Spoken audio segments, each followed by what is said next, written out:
The reigning Big Ten Coach of the Year, Kirk Ferentz, is with us now. And, Coach, you went into a season last year where nobody, maybe outside of this camp, expected much out of your team, and you go out and you set a school record for victories. Now everybody is saying this is the overwhelming favorite to win the West. So how do you deal with heightened expectations with your group? You know, the reality is I don't know how much different we've been probably the last couple summers at this time of year. And the real story last year is our team just did a really good job of keeping their focus where they needed to. They did a nice job in camp. And then once the season got going, they just, you know, if it was a Monday, they practiced like they should on Monday, and then it was one day at a time.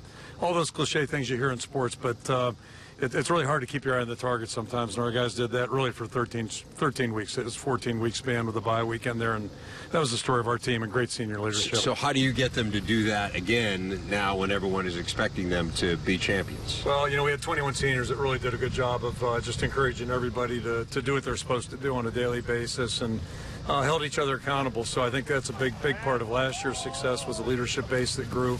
We have a lot of guys remaining from that, but there are a lot of other guys that have to step up. And yeah, we're about halfway through camp, a little over half, and we're seeing some stories emerge, but we're not there yet.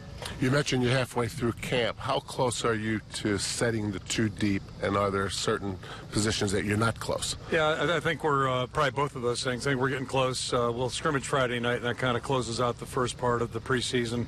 A couple more days to go before we turn our attention to our first opponent. So after this, we're already starting to formulate some ideas. We'll probably have some more final decisions maybe over the course of the weekend.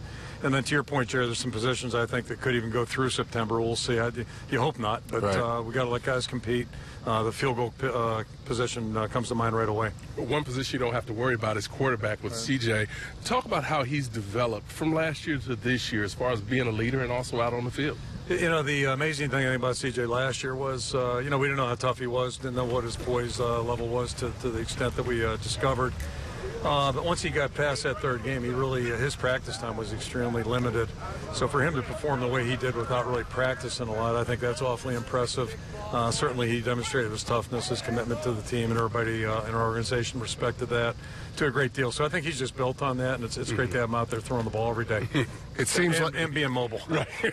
It seems like you're really enthused about this freshman group. Is it maybe better than some that you've had? Is it a result of going 12-0 in the regular season? Tell us a little bit about the young guys. Yeah, I think it's really, you know, they started 13th of June. They got here on campus and started training with our strength conditioning staff, and so they just did a really nice job through that and through summer school. The grades came back really well, as our teams did. The veteran guys last spring, we had our highest GPA. So, yeah, they just did a nice job that way. They were coachable with the strength conditioning staff. Now, we've seen that same thing being on the field 16 times with them. I don't know how many are going to be ready to play this year, but just the way they work, their attitudes, their willingness to learn, it's been really encouraging, and I think they're a fairly talented group too. So, you know, if they can stay on that track for 4 years, you know, we're really optimistic. This is a really good class. You know, controlling the line of scrimmage on both sides is always going to be important in football, but it always seems that it's even more emphasized here when we watch you guys practice. How much goes into really developing both sides of the line of scrimmage when you start talking about preparing? Yeah, I think, Howard, the key word you just said was developing. It's, you know, you got an occasional guy, Brian Balaga came here and looked like a third-year guy his first year.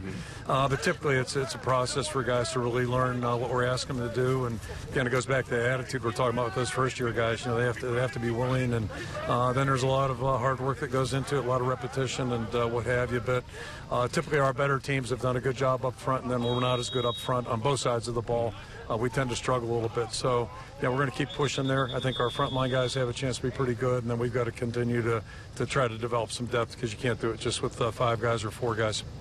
You were mentioning earlier how impressed you are with the freshmen. Who are some of the young guys who have stood out and might have a chance to push for playing time?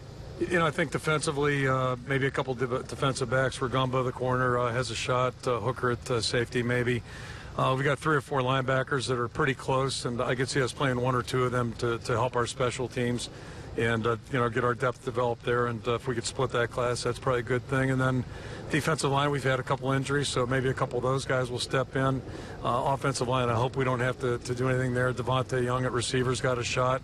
I've been impressed with both our running backs as well. So, yeah, we'll just let it play out here over the next 3 or 4 days, and then certainly midweek next week, and then we've got to make some decisions.